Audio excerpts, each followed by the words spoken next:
You ever walked into a room and everything just feels right? That is the magic of Feng Shui. It's about creating spaces that feel balanced and supportive, especially in the bedroom. Because really, if there's one place you should feel safe and at ease, is when you're in bed. Now, I'm not gonna throw a bunch of Feng Shui rules at you, but there are some things that are really helpful when it comes to bedroom setup. Think of this as a calm little guide to what actually matters. Let's get into it.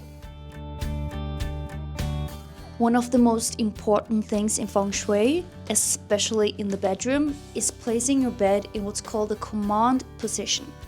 But what does that actually mean? Well, it's not a one-size-fits-all. The right position depends on the shape and flow of the bedroom layouts. Generally, a good rule of thumb is to position your bed so you can see the door, but without being in direct line with it. This gives you a clear view of the room and makes the space feel calmer and more secure. If possible, try placing the bed against a solid wall that isn't shared with the door. Having that sturdy wall behind you can help create a sense of stability and support while you sleep. If the door ends up across from you, that's not ideal, but it happens. In that case, even placing a nightstand between the bed and the door can help soften the energy and make the room feel more grounded. In Feng Shui, the goal is to feel supported and aware, not exposed. Being able to see the door without facing it directly gives a sense of calm and control. It also helps to keep the space between the windows and doors clear so that energy can flow easily and nothing feels blocked or heavy. And yes, that means windows behind your headboard is a no-go. It's hard to feel supportive when the wall behind you is, well, mostly glass. And even worse, if the door opens straight towards your feet. In Feng Shui, that is also known as the coffin position. Dramatic name, but it basically means that the energy is coming at you too directly. And if that is your only setup, try adding a room divider or even a big plant between you and the door to protect you from it. Feng Shui also considers the cardinal directions, north, south, east and west, as a part of how energy moves through a space. Each direction supports different emotional or physical needs, and while you don't need to follow it strictly, it can be a helpful layer to think about. Facing your bed south, meaning your head is to the north and feet are pointing south when lying down, is often associated with warmth, deep rest, health, and even prosperity. North-facing setups, meaning your feet are pointing north, are sometimes seen as bringing cooler, more inward energy, which might feel less supportive for sleep. Modern forms of Feng Shui focus much more on the bed placement within the room rather than its compass alignment. So if a south-facing bed isn't something you can do, don't worry. What really matters is that your space feels restful and supportive to you. This next Feng Shui tip is pretty simple. Try to avoid having a mirror that directly faces your bed. In Feng Shui, mirrors are seen as active elements. They reflect energy and movement. And in a space meant for rest, that can be a little too stimulating.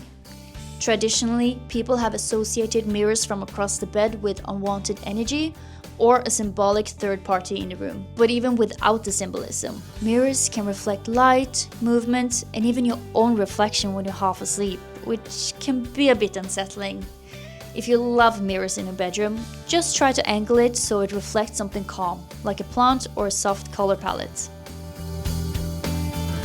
A clutter-free bedroom is one of the most consistent themes in Feng Shui.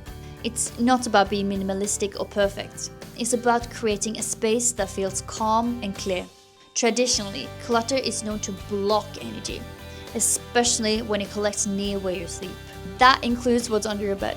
Even if it's tucked away, it can still affect how grounded you feel. And honestly, even without the Feng Shui angle, having piles of stuff around makes it harder to relax. That mental to-do list starts growing the second you walk in. One of the clearest Feng Shui guidelines when it comes to bedroom is to keep electronics out whenever you can. Like mirrors, they reflect energy and not the restful kind. TVs, laptops, and even phones can keep the space feeling mentally on when your body is ready to wind down. Modern sleep science agrees. Less stimulation before bed can help with better sleep and more presence in your relationships. But if you need electronics in the room, Try to soften its presence. Hide cords, set time limits, or replace the screen space with a shelf of books or something more grounding. Color plays a huge role in Feng Shui, and the bedroom is no exception. It's not one perfect color, but it helps to think about what kind of energy you want the space to hold. For a restful atmosphere, softer tones are usually best. Earthy shades like sand, beige, or soft terracotta feels grounding and nourishing. Blues and greens bring in a sense of calm and renewal, tied to the wood elements in Feng Shui. Soft pinks and light reds lean into fire energy, adding warmth, romance, and a little passion. Whites and grays offer clarity and stillness. Just keep in mind that we're talking about muted pastel colors for the walls. Brighter, bolder colors works best as accents, like in pillows, artwork, or in small decor pieces. Bedroom layouts come in all shapes and sizes, which means what you can and can't do in Feng Shui really depends on the space you're working with.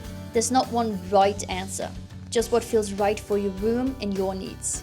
Feng Shui is more of a balancing act than a rulebook, with the goal of creating a space that feels calm, supportive, and comfortable. There's often more than one good solution for the same room, each with its own upsides and trade-offs. That's everything for today's Feng Shui tips. I hope this helped you see your bedroom in a new light or gave you some ideas to try out. And if you like this video, feel free to give it a thumbs up, and don't forget to subscribe if you want more design inspirations like this. Thanks for watching, and see you in the next one!